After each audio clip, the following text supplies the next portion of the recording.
Hello दोस्तों, नमस्कार। आज हम बात करेंगे अमीकासिन इंजेक्शन के विषय में। अमीकासिन एक फार्मूला होता है। अमीकासिन फार्मूला होता है और मीकासिन के नाम से इंजेक्शन आते हैं और भी नाम से इंजेक्शन आते हैं, जो कुछ इस प्रकार के होते हैं। जैसे कि मान लीजिए ये 250 mg का इंजेक्शन है और ये 250 mg का ही इंजेक्शन है और 500 mg का ये इंजेक्शन आता है।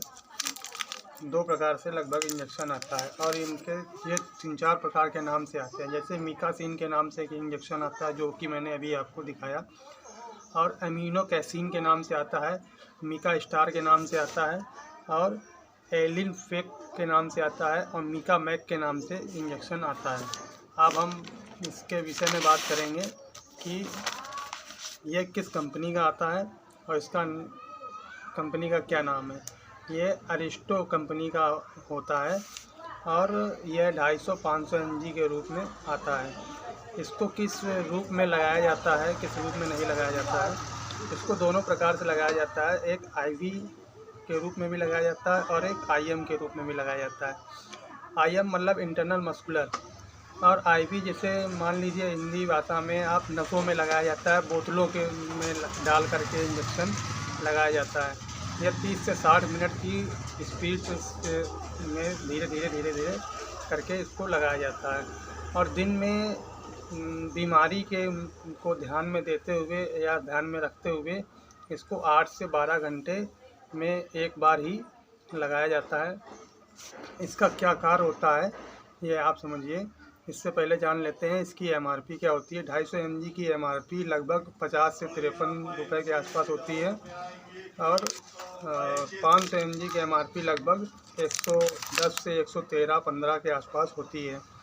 अमीकासिन सल्फेट इंजेक्शन किस प्रकार काम करता है हम आपको ये भी बताएंगे।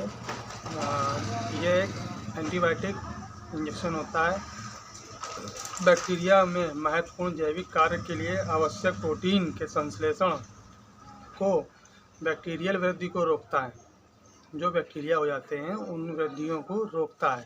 इसका प्रयोग कई प्रकार के जीवाणु संक्रमणों को रोकने के लिए किया जाता है। इनमें से जैसे मान लीजिए कि जोड़ों का दर्द, जोड़ों में दर्द होने लगता है, तो ऐसे दर्दों को कम करने के लिए, या पेट के अंदर संक्रमण हो जाते हैं, उन संक्रमणों को कम करने के लिए, या मेनिंजाइटिस जैसे संक्रमण होते हैं, या निमोनिया जैसे संक्रमण होते हैं, और मूत्र पथ के जो पेशाब का जो मार्ग होता है उसमें शामिल संक्रमण जो होते हैं, ऐसे संक्रमणों को रोकने के लिए इनका प्रयोग किया जाता है। जैसे मल्टीड्रिजम प्रतिरोधक तपेदिक है, यानी बुखार के उपाय में भी इसका प्रयोग किया जाता है। यह दवा केवल अल्पकालिक समय के लिए ही प्रयोग की जाती है। जैसे 7 से 10 दिनों के ज़्यादा से ज़्यादा प्रयोग की जा सकती है। 7 से 10 दिनों के लिए ही प्रयोग की जा सकती है। इससे ज़्यादा प्रयोग करना बीमारी को ध्यान में रखते ही किया जाना चाहिए। ये अमीनोग्लाइकोड साइड एंटीबायोटिक के नाम से भी जानी जाती है और जाने जाने वाली दवा है। यह बैक्टीरिया को मारकर उनकी वृद्धि को कम करता है। ठीक है। यह एक मजबूत एंटीबायोटिक होता है। ठीक है। और यह रक्त, मस्तिष्क, फेफड़ों और त्वचा, पेट और हड्डियों के जो संक्रमण होते हैं उनको रोकने वाला जो गंभीर इलाज होता है उनको रोकने का इलाज काम करता है। इसमें सावधानियां क्या होती हैं। सावधानियां मान लीजिए आपको ज़्यादातर डॉक्टर की सलाह से ही ये इंजेक्शन लगवाना चाहिए, ये आपको ध्यान में रखना होगा। और इसमें सावधानियां या दुष्प्रभाव मान लीजिए इससे क्या साइड इफ़ेक्ट होते हैं।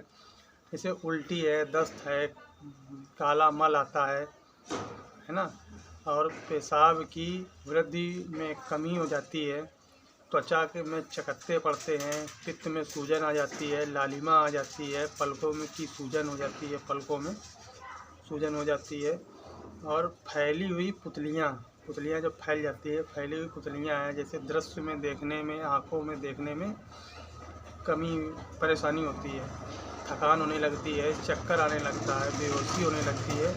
ऐसा इसमें दुष्प्रभाव देखने को मिलता है। अगर ऐसा दुष्प्रभाव देखने को मिलता है तो तो आपको ये इंजेक्शन नहीं लगवाना चाहिए। और अगर आप लगवा रहे हैं, ऐसे दुष्प्रभाव होते हैं, तो आप उनको रोक दें, उन इंजेक्शनों को तुरंत रोकें और इसको लगवाना बंद करें और डॉक्टर की सलाह से ही ये इंजेक्शन लगवाएं। यदि आपको किसी भी प्रकार की जानकारी और भी चाहिए तो आप मेरे कमेंट्स बॉक्स पर इससे जा कर के आप उसमें जानकारी प्राप्त कर सकते हैं। कमेंट्स करेंगे तो आपको बिल्कुल नॉलेज मिलेगी, पूरी नॉलेज मिलेगी। और यह इंजेक्शन शिशुओं, जैसे बच्चे होते हैं छोटे छोटे, उनको भी लगाया जाता है, लेकिन डॉक्टर की राय से ही इंजेक्शन लगवाएं, ज़्यादा अच्छा होगा। स्वस्थ रहें, मस्त रहें। मिलते हैं नेक्स्ट वीडियो में, तब तक के लिए नमस्कार, धन्यवाद।